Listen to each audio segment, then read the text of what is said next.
Ce qui est marquant dans cette couverture, c'est que le robot n'accomplit pas la tâche qui était envisagée. Par exemple, une dissertation. Parce que, qu'est-ce qui s'est passé le 30 novembre 2022, il y a un an maintenant, quand ChatGPT, dans sa première mouture, a été mise en ligne, c'est que les gens ont dit c'est bluffant.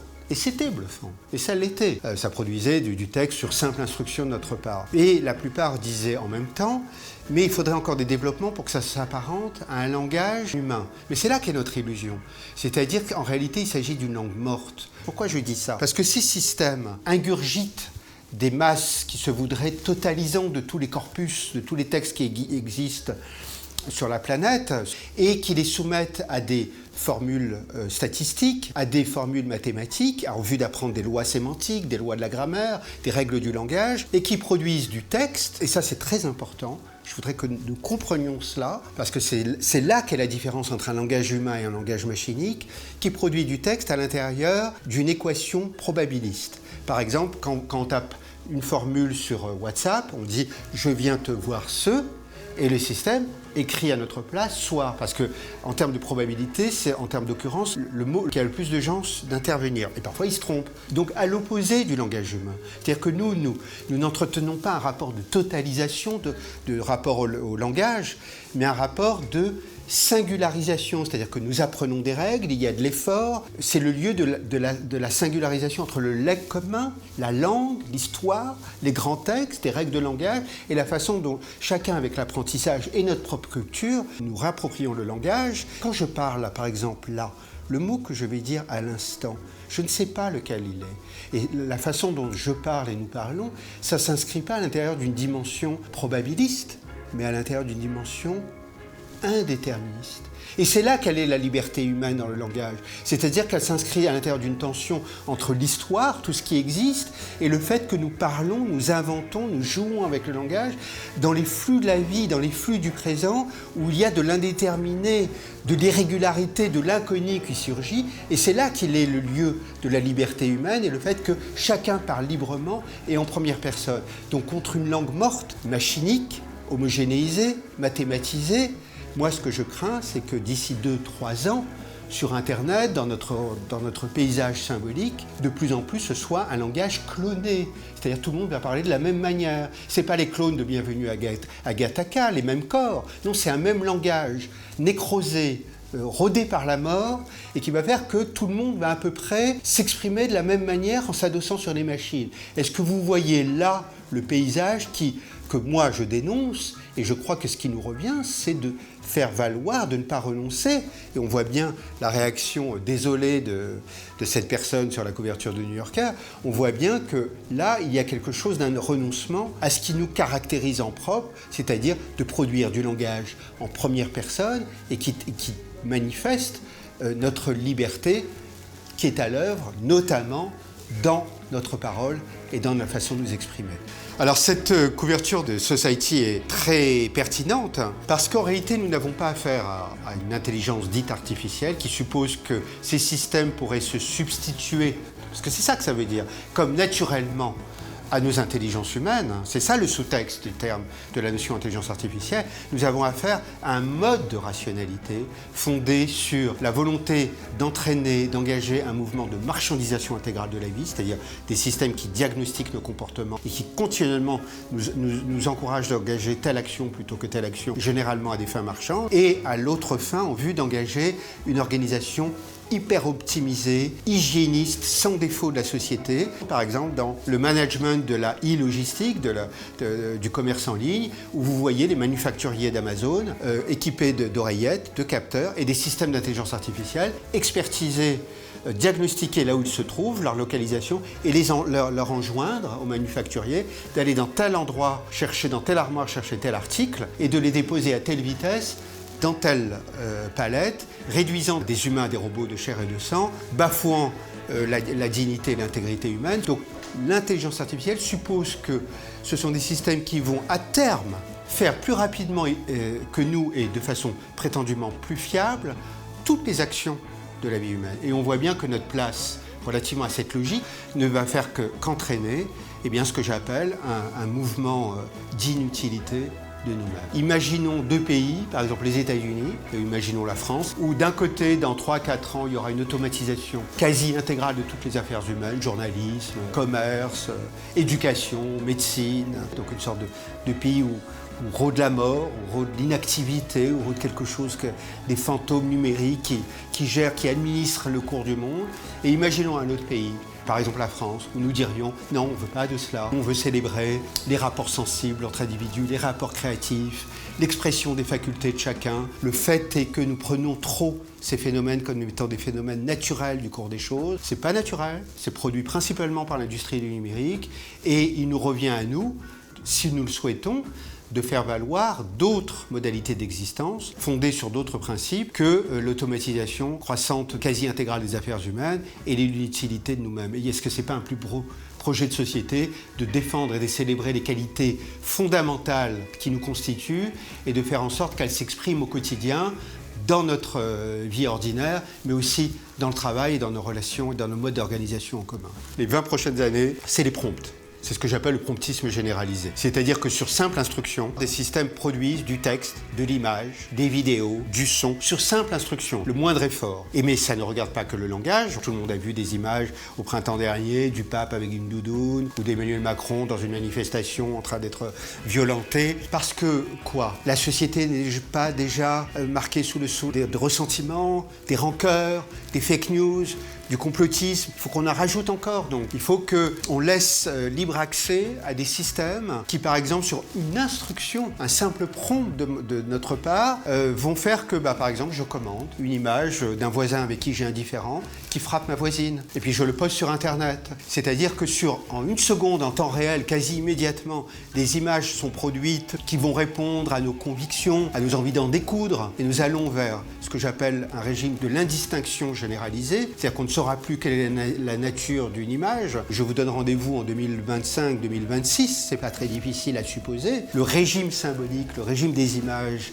que nous allons avoir, il est probable que 50% il soit généré par des intelligences artificielles et dont nous ne saurons plus quelle est la nature d'une image. Or, une société, ce ne sont pas que des principes communs, ce sont des référents communs aussi, sans quoi on ne se comprend plus, sans quoi on ne sait plus de quoi on parle. Et moi je crains qu'avec ces systèmes Midjourney ou Dali par exemple, chacun ne crée que des images en vue de se jouer des autres et d'imposer son propre point de vue. Il y a un tabou aujourd'hui, c'est celui d'interdire. L'industrie numérique est censée tellement porter l'horizon lumineux et notamment du capitalisme contemporain qu'on n'imagine même pas dans nos psychés de l'interdire, on ne fait que l'accompagner. Et par exemple le régulateur, qu'est-ce qu'il nous dit ? Au lieu de nous dire, de voir les conséquences civilisationnelles, eh bien il nous dit, puisqu'il pioche dans des corpus de textes, dans des sites qui produisent des images, dans des films, eh bien on va rémunérer les ayants droit. Mais on marche sur la tête. C'est-à-dire qu'au lieu de voir les conséquences civilisationnelles, le régulateur dit on va redistribuer la richesse. Moi je le crois du fond de moi. Je crois qu'on aurait dû interdire, mais maintenant c'est trop tard, dès le 30 novembre 2022, quand cela est apparu, parce que ça remet en cause ce qui nous constitue, c'est-à-dire des tâches qu'on délègue à des systèmes qui jusque-là mobilisaient nos facultés intellectuelles et créatives et qui vont créer un ouragan sur des métiers justement qui mobilisent nos facultés intellectuelles et créatives. Contrairement au mouvement de robotisation des entreprises qui était à l'œuvre au début des années 80 dans l'industrie automobile, qui a vu quoi ? Qui a vu des métiers être substitués, mais ces métiers c'était des professions à haute pénibilité, qui broyaient les corps, qui créaient des troubles musculo-squelettiques. Donc c'était plutôt pour des visées vertueuses, le mouvement de substitution. Là, ce à quoi nous avons affaire avec les IA génératives, c'est que ce sont des métiers à haute compétence cognitive qui mobilisent les facultés intellectuelles et créatives des personnes, qui créent du plaisir à la tâche, qui ont demandé de longues études, qui créent des effets de sociabilité, de reconnaissance, d'estime de soi, qui sont mis en péril par la généralisation de l'usage des intelligences artificielles génératives. Par exemple, les professeurs, par exemple les correcteurs, par exemple on l'a vu avec le mouvement Hollywood, des scénaristes, par exemple les métiers de journaliste. Bref, la liste est très longue et cela devrait davantage nous mobiliser. Et c'est pour ça que les scénaristes qui ont vu le mouvement venir, qui se sont dit d'ici 2-3 ans, il est probable que nos métiers que nous aimons, qui créent de la sociabilité, qui créent de la reconnaissance,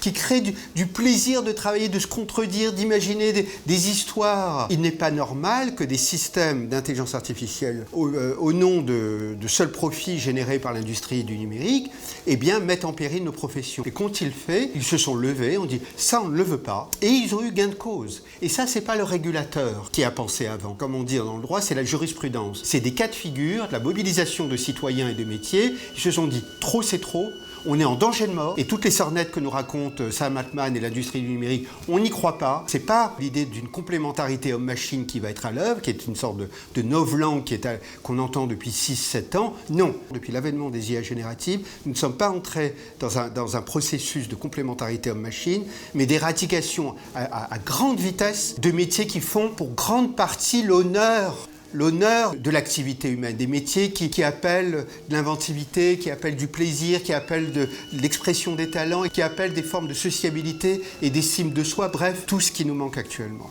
Et ces métiers-là, il nous revient de les défendre, et cela appelle aussi de ne pas tout attendre du régulateur.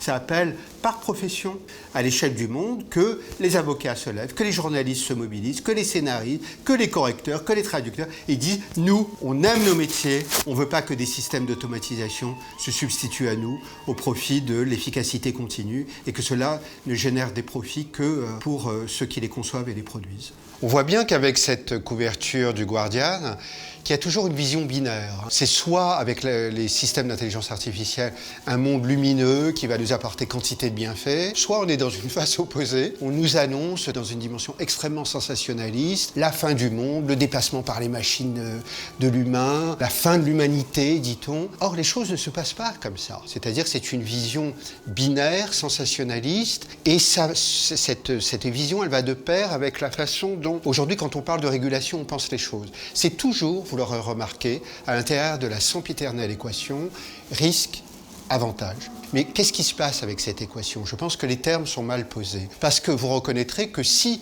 on s'occupe des prétendus risques, par exemple, la protection des données personnelles, ou par exemple les biais, se soucier des biais, le fait qu'il n'y ait pas de discrimination dans les systèmes d'intelligence artificielle, ça ne fera que dérouler le tapis rouge au système d'intelligence artificielle et tout ce que ça entraîne si nous procédons par cette équation. Si on veut une équation binaire, moi j'en propose une autre. Je pense que l'équation, c'est là où nous avons la main et là où nous n'avons pas la main. Et le fait est qu'avec les systèmes d'intelligence artificielle, nous avons de moins en moins la main. Mais il y a aussi une autre équation qui devrait être posée, c'est est-ce que des systèmes bafouent les principes fondamentaux qui nous animent, c'est-à-dire la défense et la célébration de l'intégrité, de la dignité, de la liberté humaine, mais aussi de l'intelligence, des rapports sensibles entre les individus et de la créativité et du génie qui est logé en chacun d'entre nous, ou est-ce que des systèmes offensent ces principes fondamentaux? Là, il y a des équations qui me semblent beaucoup plus en accord avec ce qui se passe, qui devraient être les critères à partir desquels nous devrions individuellement et en société nous déterminer. Parce que ce à quoi nous allons avec les systèmes d'intelligence artificielle, ce n'est pas que cela, mais c'est quand même un renoncement de l'usage de nos facultés les plus fondamentales, notamment celle de parler en première personne et d'user du langage, des images, du son de façon créative. Et pour des tâches qui jusque-là mobilisaient nos facultés intellectuelles et créatives, de plus en plus, des systèmes d'intelligence artificielle vont assurer cela. Intelligence artificielle, le cheval de Troie du technolibéralisme. Alors là, les choses ont été dites, contrairement aux unes sensationnalistes, la fin de l'humanité ou l'horizon lumineux, car les principaux ressorts de l'intelligence artificielle, c'est de faire en sorte que nos gestes soient continuellement orientés en vue d'engager des transactions marchandes, en vue d'organiser un cours des choses toujours plus rationalisé et en vue de faire franchir un nouveau seuil au capitalisme, c'est-à-dire que tout procède par la moindre perte et le plus grand gain et que dès qu'il y a un peu d'inertie chez l'humain, eh bien on évacue au profit de systèmes qui sont appelés à faire à terme de façon plus rapide et plus fiable que nous des actions que jusque-là nous faisions de façon approximative, paraît-il, mais aussi avec la grandeur qui nous constitue. Donc là, il y a l'idée quand même que tout doit être fait de façon fiable, hyper rapide, selon des logiques d'un capitalisme extrême. Je crois que ce modèle-là, c'est celui-ci qui est tant critiqué depuis des années, c'est celui-ci qui nous a amené au réchauffement climatique et à des psychés et à des corps broyés. L'intelligence artificielle qui entraîne ce nouveau capitalisme qui va vers une automatisation sans cesse croissante des affaires humaines et une utilité de nous-mêmes, eh bien c'est d'autres modalités d'existence fondées sur de tout autre principe, selon de toute autre aspiration, selon de toute autre modalité d'organisation en commun, qui respectent la biosphère, qui introduisent des rapports équitables entre les individus et qui mobilisent nos facultés justement intellectuelles et créatives qu'il convient de défendre et de célébrer. C'est fort ce qui s'est passé à Hollywood au printemps dernier. C'est très fort parce que des personnes se sont mobilisées, se sont élevées et ont dit « nous, on ne veut pas être assassinés par des IA génératives, on ne veut pas dans nos métiers créatifs, qui nous apportent du plaisir, qui mobilisent nos talents, notre intelligence, notre créativité. On ne veut pas que des systèmes d'IA génératives nous remplacent. » Et ils ont eu gain de cause, les scénaristes, pour l'instant. Mais il y a quantité d'autres métiers qui devraient se mobiliser, parce que je crois que l'heure, elle est à la mobilisation. Parce qu'à force de nous adapter, nous allons vers des logiques de soumission et de disparition de quantité de métiers, mais aussi de renoncement à ce qui nous constitue en propre. Je crois qu'il serait bien que des corporations de médecins, de traducteurs, de correcteurs, de photographes, de designers, d'avocats, bref, la liste est longue et elle sera de plus en plus longue, pas localement, pas seulement localement, mais à l'échelle de la société et d'un point de vue international, se mobilisent et disent, puisque le régulateur ne fait pas le travail, eh bien nous nous mobilisons et nous disons, on ne veut pas que ces métiers soient remplacés par des systèmes d'automatisation à terme intégrale de la vie. Mais ça ne suffit pas. Pour terminer sur cela, je pense qu'il faut à la fois se mobiliser, une force défensive, il faut à la fois faire valoir des modalités d'organisation, de travail, d'existence individuelle et en commun qui ne procèdent pas continuellement par l'équation moindre perte et plus grand gain, mais qui témoignent et qui mobilisent des rapports sensibles entre les individus à l'heure de la désincarnation sans cesse croissante de nos rapports vers la psychélisation, pixelisation, j'ai dit psychiatrisation, peut-être pour partie ça va de pair, que j'appelle l'isolement collectif. On l'a bien senti après les confinements. L'heure est un appel à des rapports charnels entre les individus, mais pas seulement, des rapports constructifs, des rapports équitables où les individus ne sont pas broyés et soumis à des logiques plus grands qu'eux-mêmes, et aussi des activités, des modes d'organisation en commun qui mobilisent quand même nos forces, notre intelligence, nos envies d'imaginer de façon extrêmement plurielle, inventive et inédite la façon